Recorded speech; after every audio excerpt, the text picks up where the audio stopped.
You don't rescue people in trouble.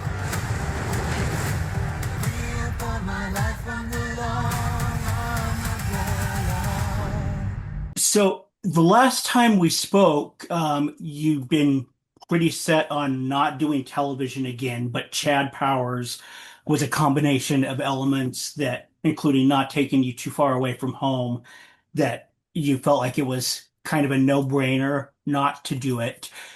Tell me about how you got involved in the agency and what made it an irresistible opportunity. I mean, look, I think for me, returning to television was always an option. Returning to network television wasn't Oh, something I was interested in, just because of the lack of collaboration. It's uh, more of a sausage factory as it relates to uh, kind of just pumping out content.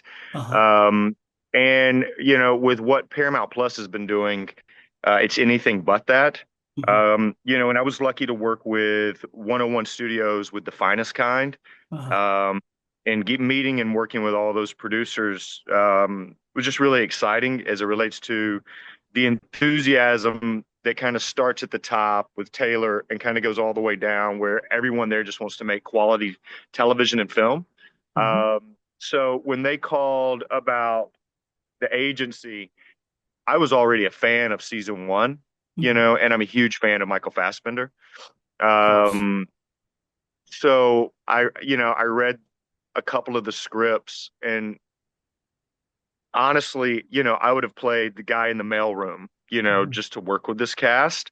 But then, when they offered me Viking to have the opportunity to shoot I mean, we shot in four different countries, on that show, and it yeah, it was just an incredible opportunity, and one that I'm grateful I had the opportunity to work on. Now, this isn't the first villain role you've played. In fact, I think the first thing I ever saw you in was 24. But Viking is such an interesting character. He's very complex and enigmatic, and also very brutal. I love playing the bad guy. The good guy can be quite boring. I think that's why Fassbender's so lucky with this character playing Martian, is that this guy lives in the gray. Um, and that's definitely what drew me to Lethal Weapon, right? I think there's something about these guys that are broken, trying to do the right thing, but even if he's not trying to do the right thing, Viking sees he feels like he's doing what's necessary. And he has his own views of the world. But for him, it's justified. So as long as I can go into a character and I can understand where that human being is kind of rationalizing their decision making, I'm in. Absolutely.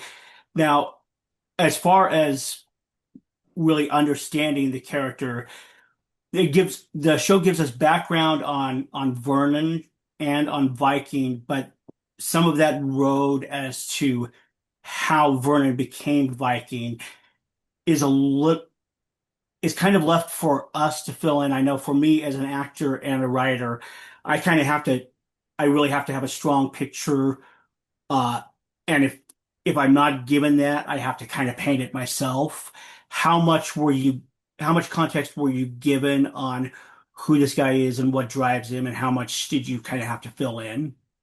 I had to fill in very little. The guys, when they first started talking to me about the character, they were very forthcoming as it relates to kind of his backstory.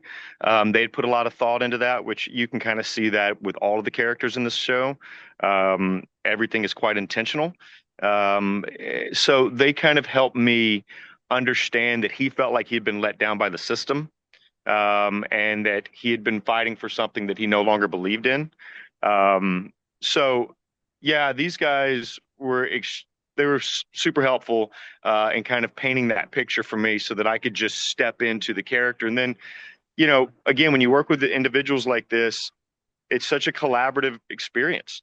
They want you to kind of work with hair and makeup team. They want you to work with wardrobe to really build out a character that everyone kind of sees the same individual, right? And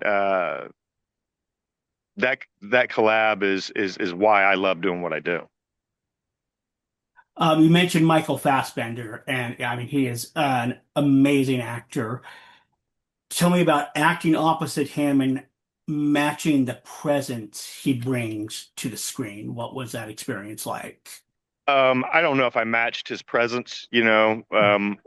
Michael is so grounded in his work.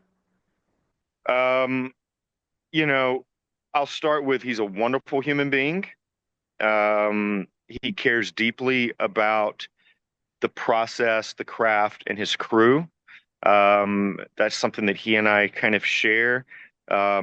He's diligent about his health regimen, showing up to set overly prepared. I've never had a number one on a call sheet ask me if I want to rehearse offset. Now, granted, we were in, Kenya, and we were in this tiny little town called or city called Kisumu, on the outskirts of Kisumu, and there was not a lot of distractions, which was amazing. But Michael was exhausted, and regardless, every day after work, he'd want to kind of get together and go through the chess game, running the dialogue and understand, so that we knew every move, so that we could make eye contact without having to break, and still kind of make these moves so that we look like chess masters. I've never had a number one do that. I'll tell you a quick story that just this is Fassbender in a nutshell. We're at the mines, and it's when I'm driving them in episode 10. And this was like my first week on set. And Michael's in the back, and he's got two guys flanking him, or maybe Michael's by the window, and they've got this amazing little camera apparatus that is detached. The lens is detached from the camera, and it's inside the vehicle and kind of rotating, can get a 360 view of everyone. And so the camera operators in the back, the crew's all at base camp, and we're kind of talking to everyone via walkie. So there's no hair and makeup, there's no art department or wardrobe or anything. And Michael and I were having a conversation about something that was unrelated, but as they say, sound speeding, we're getting ready to go. Michael looked around and realized that everyone wasn't sweaty enough, right? It didn't feel like that we were in this African kind of jungle. So he takes his water bottle and starts spritzing himself and everyone in the car, because he didn't want it to read false. I think that's a perfect example of his commitment to not only what he brings, but what he's wanting the show to bring. And that type of leadership on a set is beyond exciting. And I get the same thing working with Glenn and Steve on Chad Powers. It's just pros, man. These guys come to set, they're overly prepared, and it allows for it to just be a fun experience of exploration. Um, what did you take away from the experience, and how does it fit into where you're going with your career at this point? Pat, I don't know where my career's going. I never have. I've been on this incredible journey of creating my own content Mhm. as it relates to making movies that I want to make with creative input, and that has just been beyond rewarding. Um, but I will say I turned 40, and I was at a very pivotal time in my career where I didn't know which way to go or where I was going, if I'd ever get to work again. And as a result, these last 7 years have just been beyond fulfilling as it relates to the actors I've had the opportunity to work with. Um, I think what it's been, I'll say this, what I've learned is just there is a level of commitment out there that I also share. And I think I was beginning to kind of lose hope and faith in that. Um, but I would say today, sitting here on this call, I'm just extremely hopeful for where film and cinema is going. I think the entire model's being broken. The studios don't know what audiences want, and the audience is now controlling the narrative as it relates to content they're going to support. That's super exciting because all I've ever wanted to do is create content for fans. And yeah, man, I don't know. I would say sitting here today, again, I don't know where my career is going, but I'm just grateful for the opportunities I've had, and I'm thankful that I kind of took my career into my own hands when before I was pretty much just relying on the phone to ring and others. Well, thank you so much for taking the time to talk today. Uh, Always a pleasure.